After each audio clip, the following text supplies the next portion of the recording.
Bom, vamos recomeçar, então? Nós temos mais 7 apresentações, certo? São 70 minutos. Não é isso? E temos 1h30, vamos terminar uma para que dê para almoçar. A pedido do José Rogério, que tem que sair, vamos começar com a linha 1. E eu gostaria de convidar a Miriam para começar, então. E, antes disso, eu gostaria de ler, então, a ementa da linha 1 para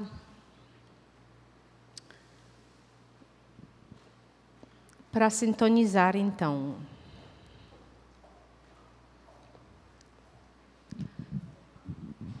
Então, a linha 1 é Identidade e Sociabilidades, considera a cultura em sua dimensão vivida, compartilhada ou disputada pelos membros da sociedade, atentando para as lógicas identitárias operantes nos processos de pertencimento social, de desfiliação e de exclusão de grupos e indivíduos. Estuda as práticas sociais relativas à vida cotidiana e suas dinâmicas de interação e de sociabilidade, bem como os processos e implicações teóricas e políticas relacionadas à construção de identidades.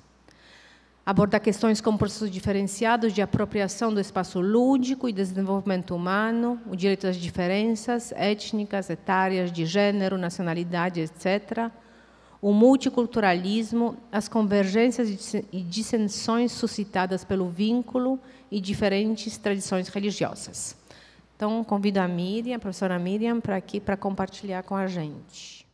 Então, seguimos. Né? No seminário, eu organizei também, então, uma linha de tempo para facilitar a exposição, né, e a visualização. Não? Pensando nos projetos de pesquisa que estão acima, e parcerias logo abaixo. Não? Então, eu inicio a minha trajetória aqui pelo doutorado, né, nesse recorte, mas já dizendo que em toda essa trajetória é possível acompanhar um diálogo com antropologia feminista e antropologia do Estado, que, nessa altura do doutorado, estava mais ligada à antropologia do direito, né?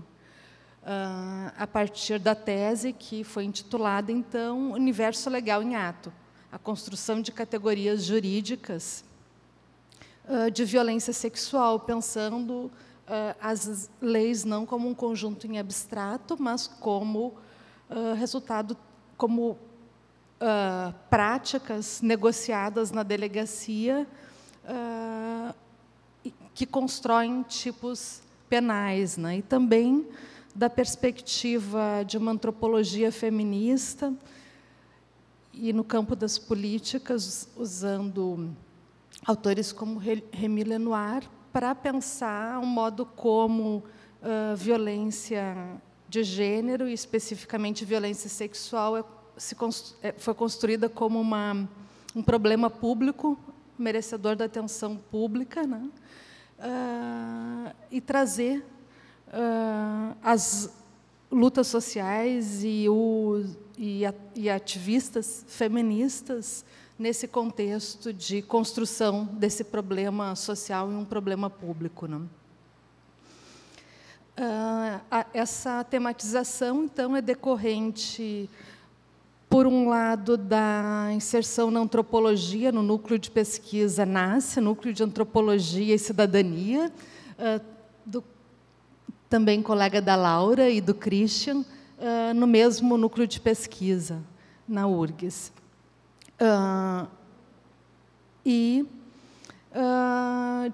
Da TEMES, né? Eu trabalhei muitos anos na TEMES, né? Mas, antes disso, também de um engajamento feminista aqui na cidade de São Leopoldo, o grupo feminista Cora Coralina, que conduziu a minha trajetória desde o início da formação acadêmica. Né? Bom, Ao concluir o doutorado, iniciei, então, o pós-doutorado na URGS, por 1 ano, e a partir de um projeto de comparação Brasil-Cabo Verde, na construção de legalidades voltadas à igualdade de gênero. Então, o que estava me interessando era o modo como uma agenda voltada aos direitos das mulheres, igualdade de gênero, se singulariza em contextos específicos. Fiquei 1 ano na URGS e, ao chegar em Cabo Verde, então, desliguei-me da bolsa e passei a trabalhar nos quadros da universidade, onde permaneci por 2 anos, desenvolvendo pesquisa, mas também contribuindo com a formação da pós-graduação lá em Cabo Verde. Então, já coloquei um pouco das parcerias ali, né, que é com a Universidade de Cabo Verde, com o programa de pós-graduação em Ciências Sociais, e dentro dele o Laboratório de Pesquisa em Ciências Sociais, ao qual estou vinculada, e ao CIGEF também como colaboradora. A ONU Mulheres de Cabo Verde, porque a principal fonte de financiamento para pesquisa em Cabo Verde, num contexto que está em formação, a Instituição Nacional de Pesquisa similar ao CNPq, né, mas nesse contexto não estava. Então, muitos dos trabalhos nesse campo de gênero estão muito ligados, e não só, né, à produção de consultorias, né, que, para mim, foi muito interessante, possibilitou essa continuidade com o ativismo, com o trabalho na Temis, com esse diálogo com políticas públicas, né. Então, e me possibilitou conhecer Cabo Verde, diferentes ilhas para além, o interior, né, para além da capital onde eu estava instalada. Então, uma consultoria sobre gênero e ambiente, e uma segunda, numa equipe multidisciplinar, sobre políticas de cuidado em perspectiva de gênero. Essa segunda, nesse ano de 2018, virou uma política pública, é o sistema de cuidados em Cabo Verde. Não. Bom, no decorrer desse percurso é que eu ingresso na Unicinos, né, e trago essa parceria para a Unicinos, junto com a URGS e Unilab, e aqui desenvolvi 2 projetos. Um é o de mobilidade internacional com Cabo Verde, em que a gente pôde receber professoras e estudantes de Cabo Verde aqui, também foram nossos colegas daqui, o colega José Rogério, né? O desenvolvimento de pesquisa em um outro edital, que é o do CNPq. Na pesquisa, então, eu continuei a problematização em torno que iniciei no pós-doutorado, a singularização de uma agenda política voltada a gênero, não? Pensando o modo como gênero é ressignificado em Cabo Verde. Então, acompanhei a criminalização da violência de gênero em 2011, em Cabo Verde. Não. Também uma análise da campanha de reconhecimento da paternidade, que permitiu visualizar, reconhecer o modo de circulação de categorias, junto com as leis, né, garantias de direitos, também a circulação de uma série de categorias de estigmatização de famílias pobres, como a ideia de famílias desestruturadas. E, por conta do trabalho de campo em Cabo Verde, ao longo desse período, desde 2009, a inserção em diferentes frentes, a partir do trabalho de campo, como mulheres e trabalho e ambiente no meio rural de Santiago. E, nessa pesquisa sobre a a singularização de uma agenda de gênero, concentrada em violência de gênero em Cabo Verde. O projeto tinha duas dimensões. Uma primeira, né, que foi em relação ao CNPq, que foi essa de construção de políticas, com base numa análise das leis, entrevistas e construção, né, dessa demanda em Cabo Verde. E uma outra dimensão que está em andamento, em conjunto com colegas de Cabo Verde, né, no caso, que foi nossa mestranda aqui, a Evandra Moreira, né, sobre trajetórias amorosas e conflitualidades de gênero.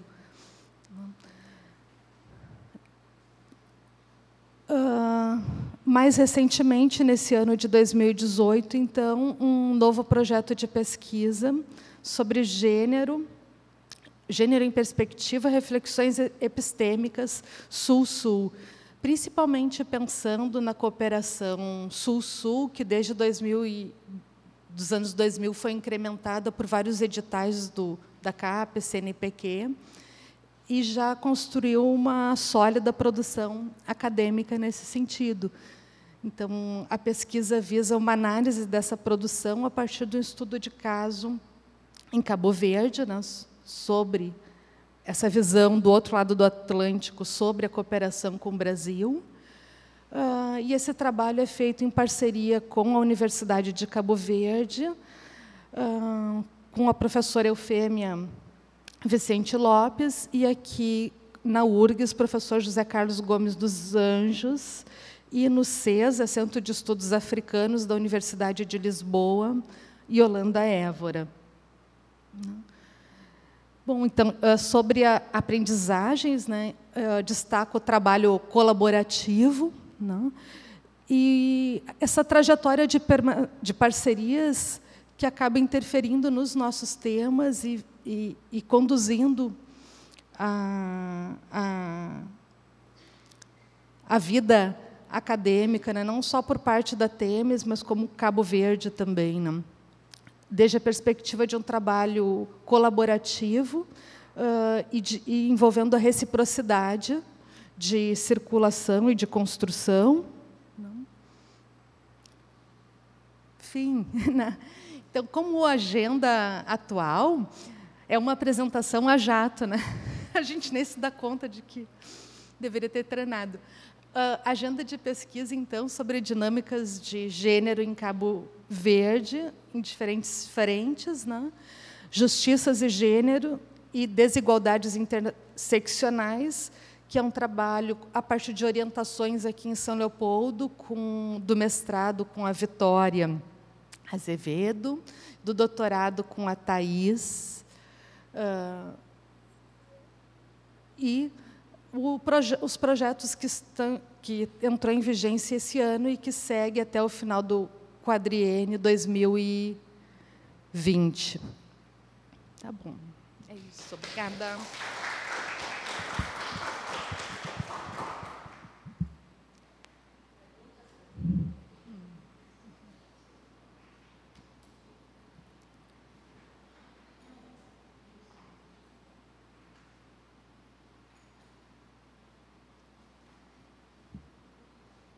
Questões? Bom, rapidinho, Miriam. Queria só que você comentasse um pouco os limites dessa reciprocidade na internacionalização, sobretudo nos intercâmbios, no que se refere à disponibilidade das pessoas e recurso. Sim. Bom, na minha perspectiva, Na minha perspectiva, até fiz algumas observações no relatório final, né, do edital que nós participamos aqui da Unicinos, da CAPES, né, e que eu coordenei. As regras eram bastante diferenciadas desde cima, né? O valor das bolsas de estudantes de graduação que vinham de lá para cá era bem menor do que daqui para lá, né? Então, coisas que estão no próprio edital, assim, né, o que fez com que a gente contasse com um trabalho bastante colaborativo, né, abrigando as pessoas, acolhendo as pessoas nas nossas casas, né, foi o caso do Rogério, meu caso também, né, aprendendo em família quase, né, naquele cotidiano. Então, tem essa percepção em termos dos próprios editais e da forma de elaboração dos editais, né, em torno dessa... Não são nos mesmos termos, né, um edital pensando no desenvolvimento da pesquisa no Brasil, né, e que pouco explora essa dimensão da própria descolonização do conhecimento que a gente pôde vivenciar aqui na Unicinos, recebendo pesquisadoras cabo-verdianas que nos possibilitaram cursos sobre feminismos pós-coloniais e gênero do outro lado do Atlântico. Acho que tem essas questões mais de ordem prática que diz respeito a essa reciprocidade, mas também fica à vontade também para acrescentar depois, porque você também vai falar, né? Alguma questão mais?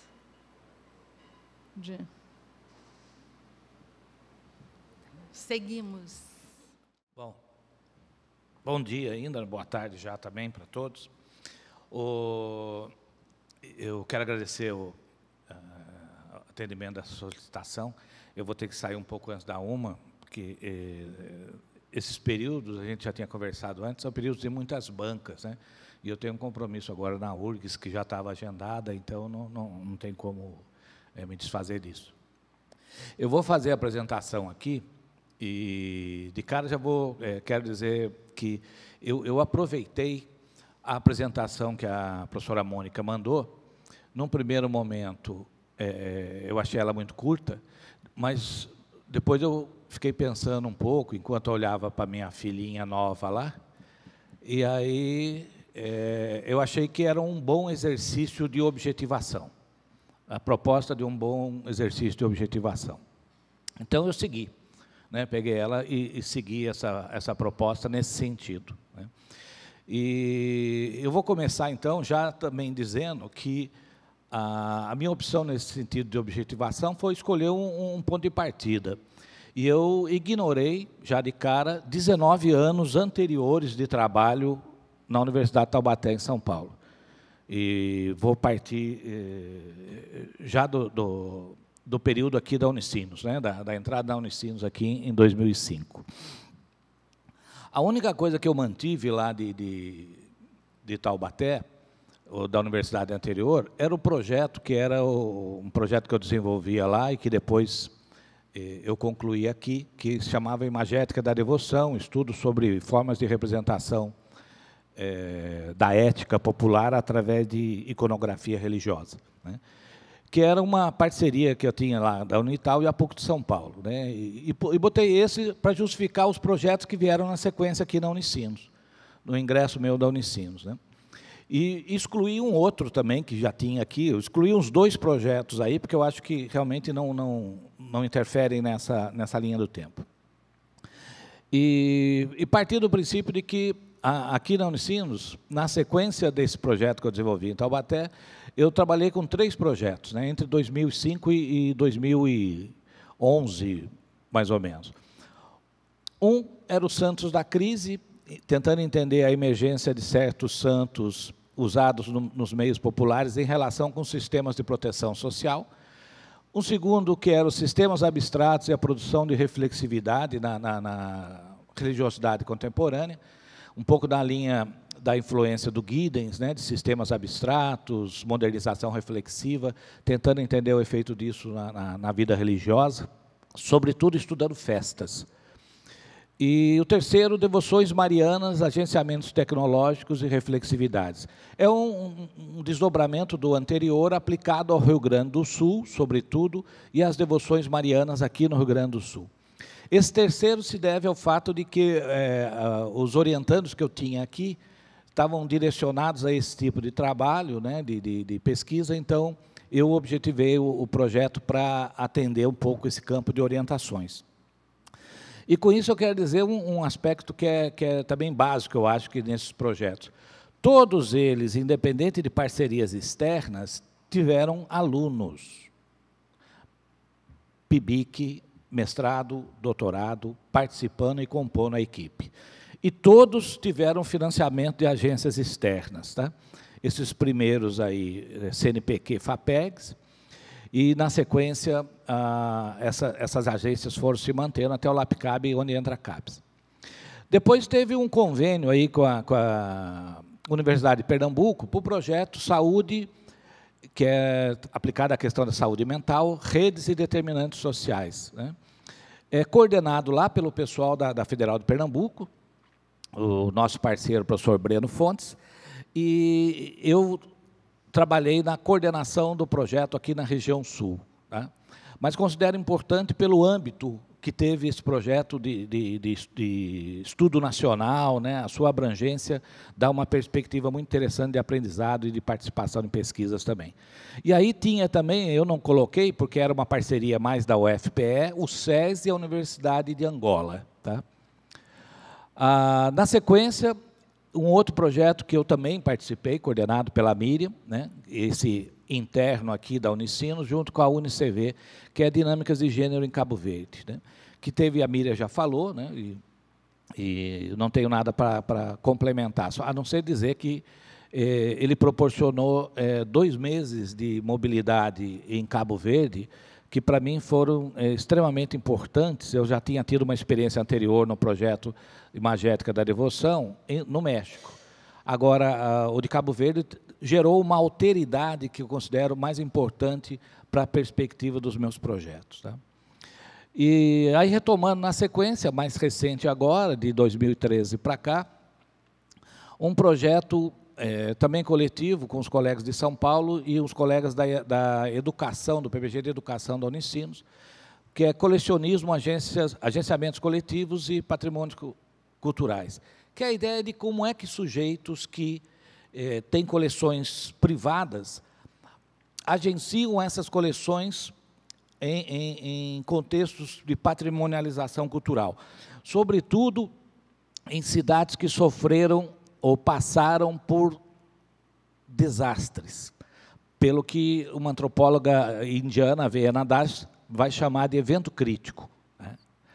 A perspectiva de que esses eventos críticos, como Mariana, a enchente, o incêndio que teve numa cidadezinha patrimônio histórico na Serra do Mar, em São Paulo, São Luís do Paraitinga,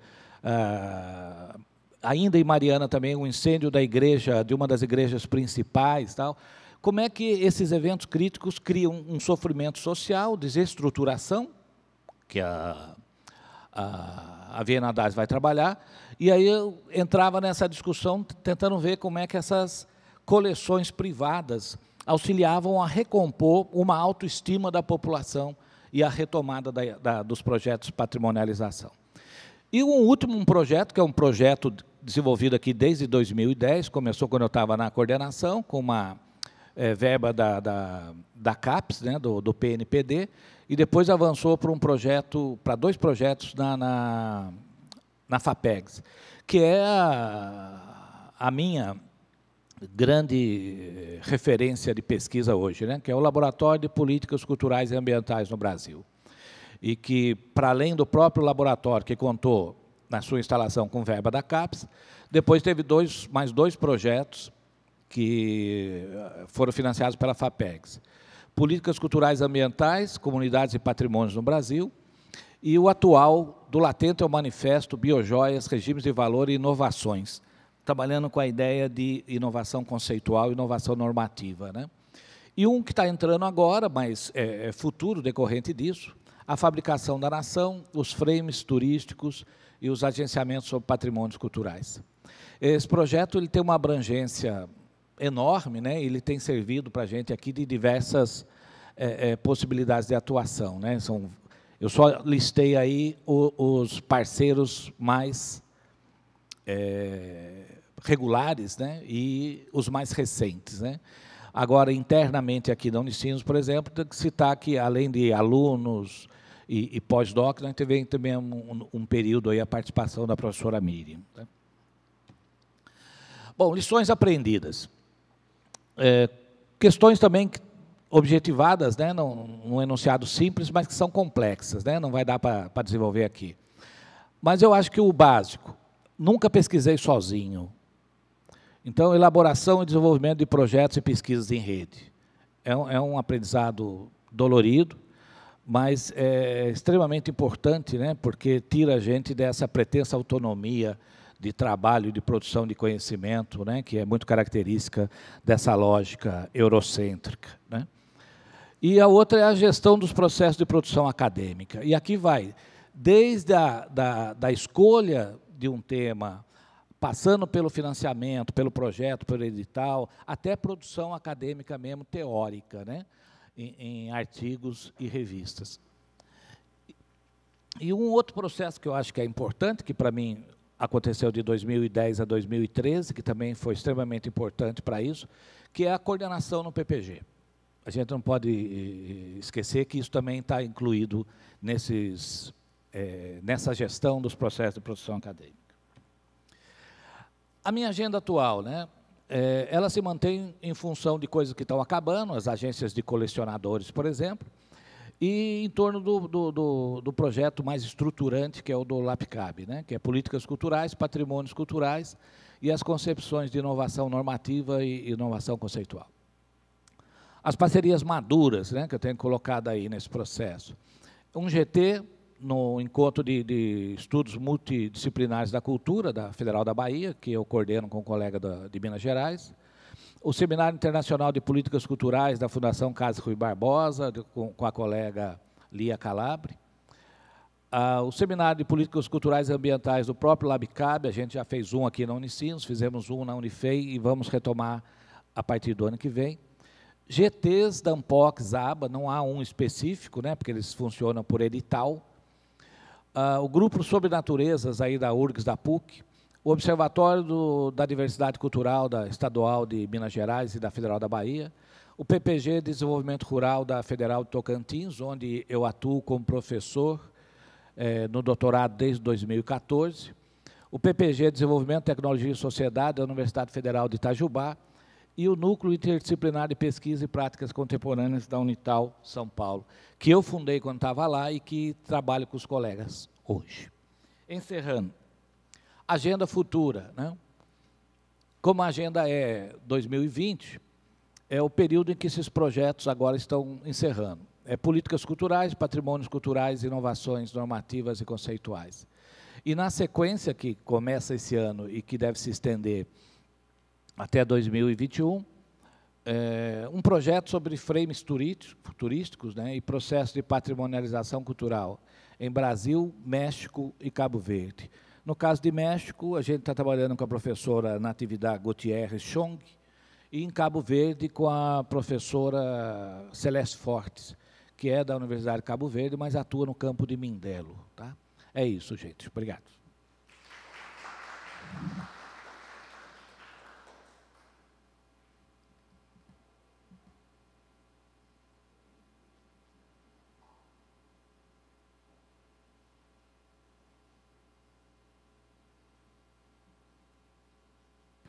Zé Rogério, já que você não vai poder estar com a gente à tarde, eu gostaria de te perguntar como é que você vê as tuas pesquisas em relação às outras pesquisas que já vêm sendo apresentadas aqui hoje de manhã e a nossa atuação, enfim, na linha 2 e linha 3. Que tipo de sintonia, potencialidade pode ocorrer nesse encontro?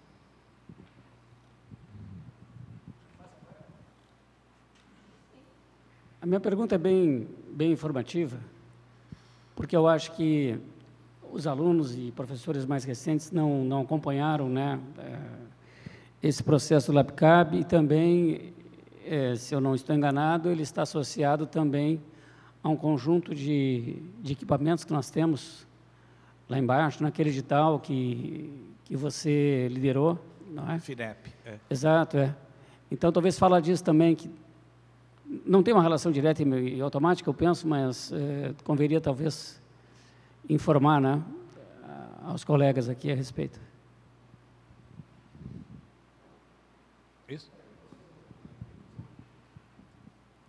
Zé Rogério, mais uma curiosidade, assim, você já falou, assim, mas só para afirmar isso, assim, lá na UFT, assim, qual é o processo de pesquisa que você está envolvido diretamente? Lá tem alguma coisa que você está fazendo diretamente com a professora Rejane, lá, assim, é mais curiosidade mesmo, assim.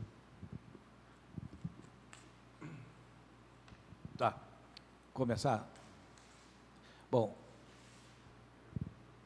o UFT eu trabalho mais com a perspectiva que eu já desenvolvia desde Taubaté, que é a questão do desenvolvimento regional, né? Em Taubaté eu já trabalhava num PPG, né? Antes de vir para cá.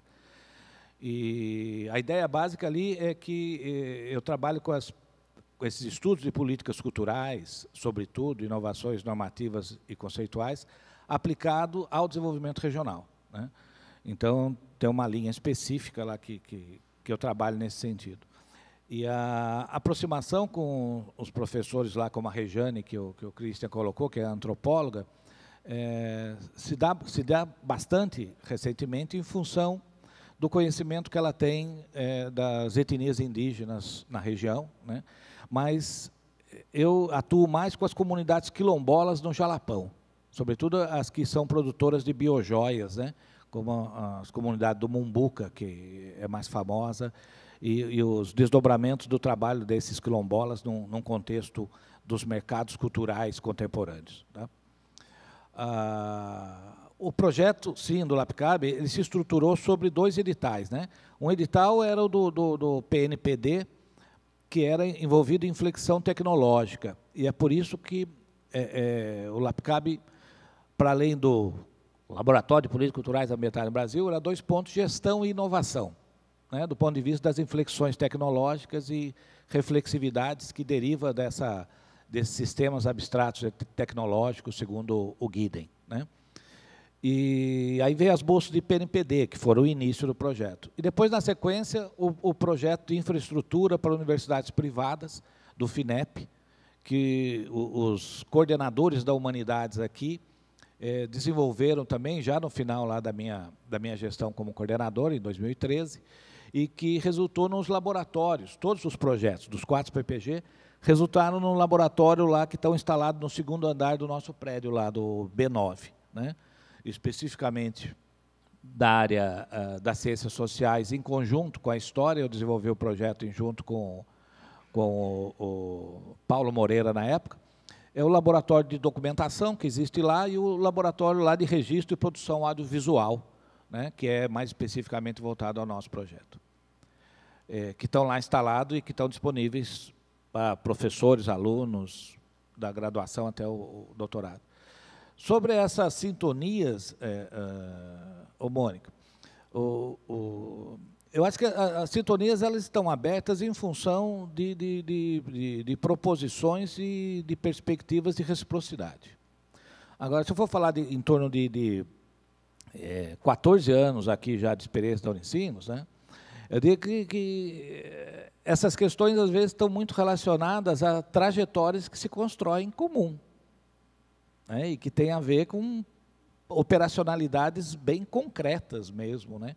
E que muitas vezes, entre as linhas de pesquisa, nós não construímos de uma maneira muito aberta, né? Porque há uma certa tendência, né, que é comum, que essas parcerias vão se dando mais por proximidade mesmo, né, do que por outra coisa.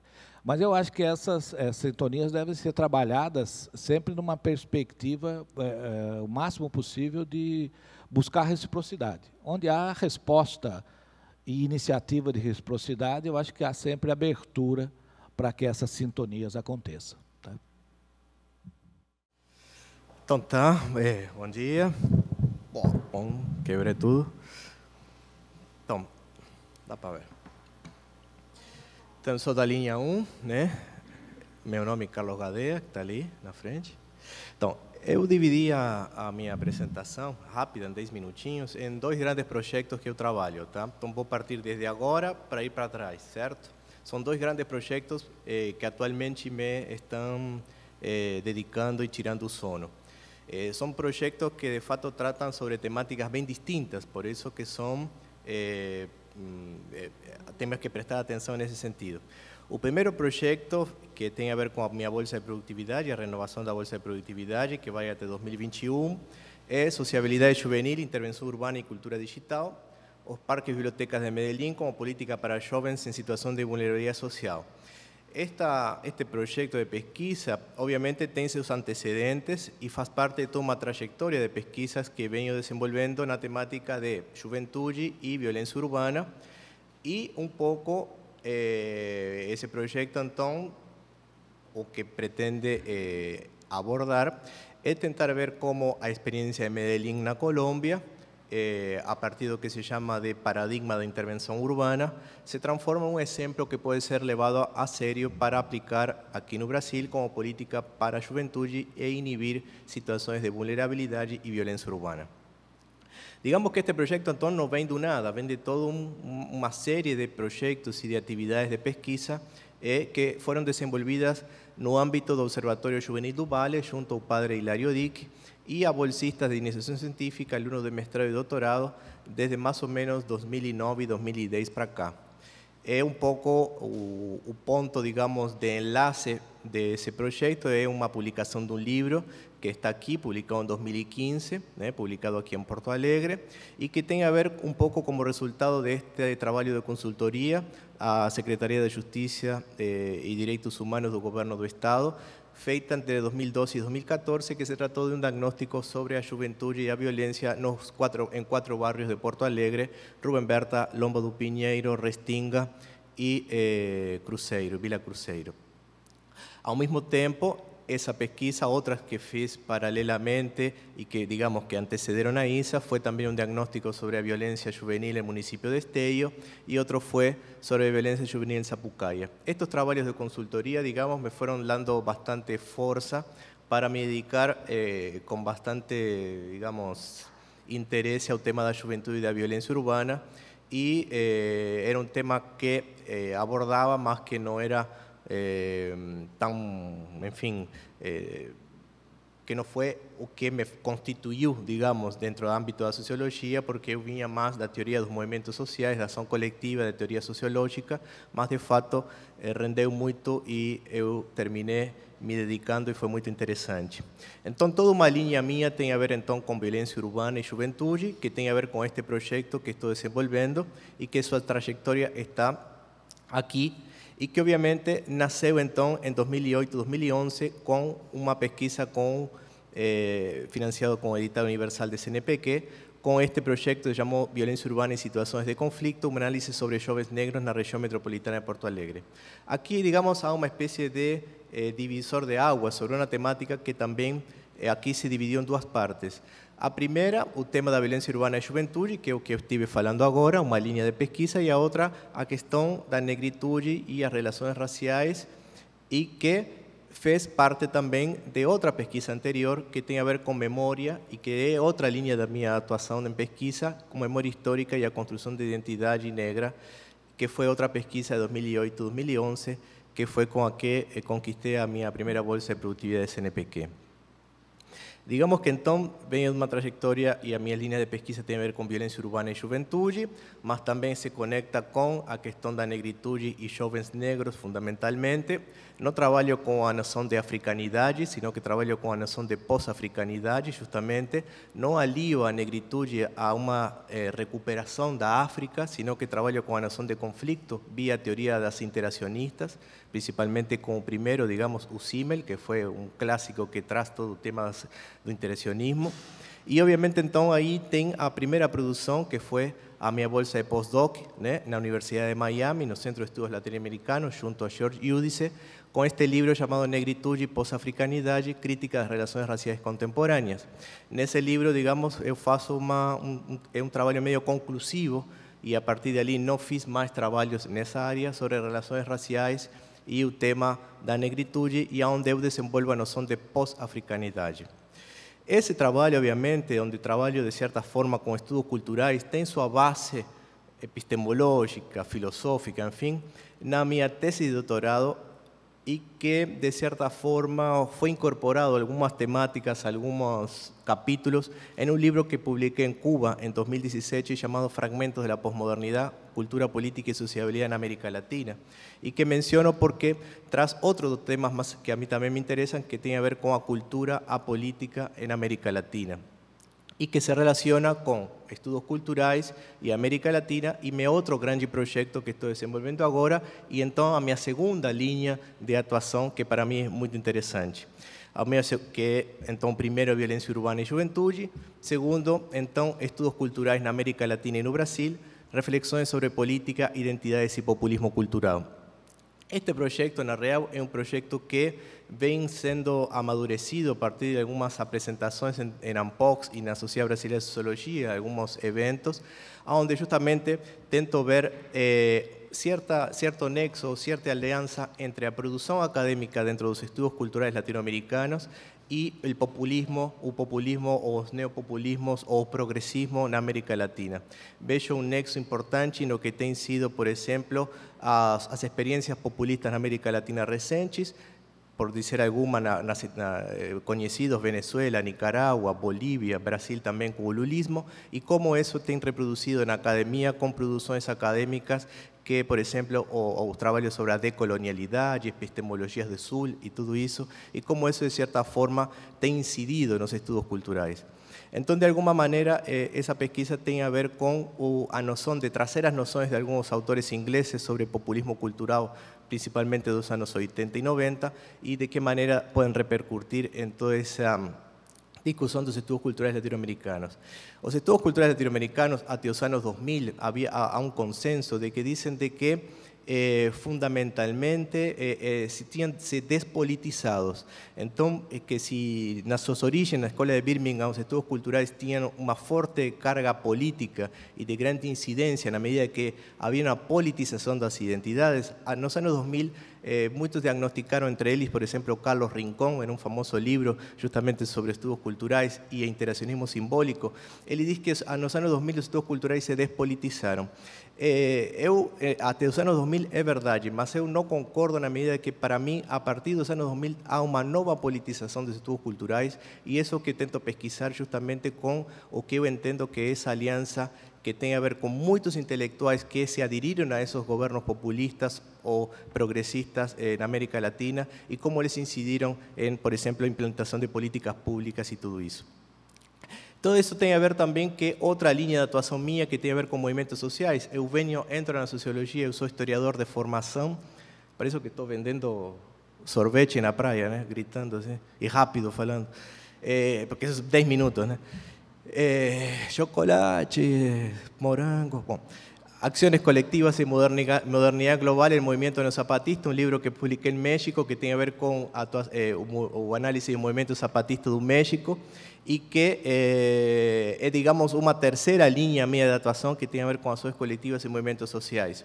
En 2011 publiqué un texto que para mí fue medio divisor de aguas, que se llama Violencia y experiencias colectivas de conflicto, donde justamente me negué a trabajar con la idea de movimiento social y coloqué esta categoría que se llama experiencias colectivas de conflicto. Para mí, un movimiento social prácticamente no existía más, pelo menos era difícilmente perceptible, y en 2014, en un evento justamente en la Universidad Federal de Santa Catarina, donde yo me formé mestrado y doctorado, chuto o balde, de fato, abandono a temática de movimentos sociais en una acción emancipatoria de mi parte, y de ahí para frente no trabajé más sobre movimientos sociais porque consideré que ese lugar no era para mí, porque, en fin, otro día conto por qué. Parcerías. En la Sociedad Brasileña de Sociología tengo actuado en ANPOX principalmente en grupos de trabajo y mesas redondas sobre teoría sociológica, movimientos sociales, sociedades colectivas, también sobre el tema de estudios culturales y memoria. En la Universidad de Miami, entonces, con el profesor George Yudice, tengo contacto con el Centro de Estudios Latinoamericanos hasta hoy, ¿no?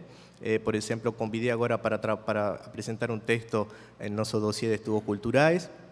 En la Universidad de Leipzig, onde a gente ainda está trabalhando com um convênio de dupla titulação de doutorado com a Unicinos, na Universidade de Leipzig. Eu tive professor visitante em 2015 e início de 2016, durante 3 meses lá dando aula. Y ahora estoy comenzando con la Pontificia Universidad Javeriana de Colombia, con Eduardo Restrepo, que estamos tentando ver justamente con o Departamento de Estudos Culturais de lá, o Grupo de Estudos Culturais, também tentar estabelecer uma parceria. Ao mesmo tempo, com Alfredo Culetón, coordeno o curso de especialização em Geografia Humana e Desenvolvimento Urbano. Bom, por aí seria. Obrigado. Questions? Interrogations?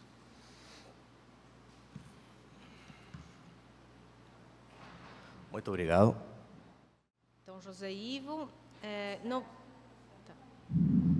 eu vou me concentrar nos projetos de pesquisa dele, em que e com quem estou trabalhando hoje, projetos, inserções e parcerias. Então, o José Ivo está com um projeto de pesquisa em andamento chamado Transdisciplinaridade e Ciências Sociais no Estudo das Religiões, nos processos de identidade, étnico-raciais, religiosas, urbanas, e dos processos de participação dos sujeitos. O José Ivo também está na organização e coordenação do Observatório Nacional de Justiça Socioambiental, Luciano Mendes de Almeida, OMA, com a qual a gente já está trabalhando como PPG. E a OMA busca ser um observatório em redes, tendo como foco principal a articulação de diferentes organizações e movimentos, focadas em temáticas englobantes no conceito de justiça social e justiça ambiental. Justiça socioambiental, amparadas no paradigma de ecologia integral. O José Ivo também faz assessoria ao Núcleo de Estudos Afro-Brasileiros Indígenas, NEAB, da Unicinos, e faz assessoria técnica ao planejamento estratégico da província dos jesuítas no Brasil. E aí aqui temos principais lições aprendidas que ele deixou aqui com a gente, e é o seguinte: a universidade só tem salvação em sua função precípica da produção de conhecimento, na medida em que souber estabelecer um diálogo fecundo com a sociedade em todos os níveis, na medida em que souber estar aberta aos saberes externos à academia e ao mundo disciplinar. Talvez o melhor futuro da universidade seja o caminho da transdisciplinariedade. Isso implica em levar a sério os sujeitos, a começar por aqueles sujeitos que, histórica e estruturalmente, vêm sendo os mais vulnerabilizados. Portanto, a agenda da pesquisa e de trabalho nos anos vindouros do José Ivo são buscar sínteses teóricas e contribuições operacionais nas temáticas que venho trabalhando. Então, essa aqui é a mensagem do José Ivo.